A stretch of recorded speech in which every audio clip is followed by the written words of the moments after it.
Inilah 3 rahasia produktif orang sukses. Seringkali kita melihat para manajer di dalam rapat izin mengangkat telepon, kemudian keluar untuk telepon, kemudian beberapa menit dan kembali lagi.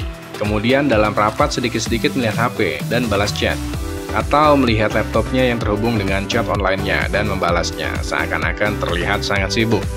Kemudian para manajer yang sibuk keliling-keliling ke cabang-cabang dan membenahi operasional sana-sini. Kami menyebutnya adalah manajer ini terjebak dalam angin tornado, sehingga nggak bisa keluar dari bencana angin tornado, dan terlihat kesibukan harian. Dan akhirnya tidak bisa berpikir jernih untuk pengembangan departemennya atau bisnisnya. Ini kami namakan kita dikontrol oleh orang lain, bukan diri kita yang mengontrol diri sendiri. Terkadang keputusan kita mengambil tindakan tertentu itu karena kita menganggap itu prioritas kita, padahal belum tentu. Padahal belum tentu itu prioritas. Nah, berikut tips produktif yang dilakukan orang sukses. Yang pertama, temukan prioritas Anda. Gunakan prinsip Pareto, yaitu 80/20. 80% hasil diperoleh dari 20% aktivitas penting. Cek aktivitas mana yang akan berdampak besar bagi departemen Anda atau perusahaan Anda. Kita tidak bertanya mana yang lebih penting. Kebanyakan kita pasti jawab semua penting. Tapi kita akan bertanya, apa efeknya jika kita melakukan ini?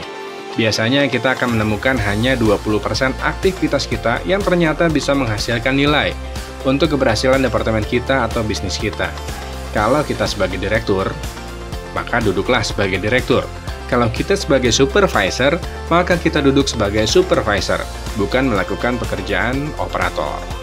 Jika kita sudah tahu apa prioritas kita, lakukan prioritas kita di pagi hari atau di waktu penuh fokus dan penuh konsentrasi. Yang kedua, buang pemborosan waktu Anda. Time management sejatinya adalah manajemen diri sendiri. Sangat erat kaitannya dengan self-discipline, yaitu disiplin kapan bersosial media, berapa lama waktunya. Disiplin kapan bertemu dengan tamu, atau yang lainnya. Disiplin menuntaskan pekerjaan, disiplin kapan buka email dan membalasnya, disiplin kapan belajar dan menuntaskannya, disiplin meeting dan fokus pada hasil yang diperoleh, disiplin mendidik tim, disiplin kapan angkat telepon dan tidak, disiplin menuntaskan satu persatu tugas, atau dengan kata lain tidak multitasking, disiplin 5S di dalam meja kerja dan yang lainnya, serta disiplin-disiplin lainnya. Berikutnya adalah buat planning dalam pekerjaan Anda. Planning dibuat berdasarkan goal atau tujuan yang ingin dicapai, karena 98% orang gagal hanya karena tidak tahu tujuannya dan tidak menentukan tujuannya. Setelah tahu goal, maka dibuatlah planning dengan sangat baik. Ternyata setidaknya 50% dari setiap hasil kerja dihasilkan dengan aktivitas yang tidak menambah nilai dan tidak berhubungan dengan pekerjaan yang sedang ditangani. Nah, pertanyaannya adalah, sudah produktifkah kita? Salam World Class Manager.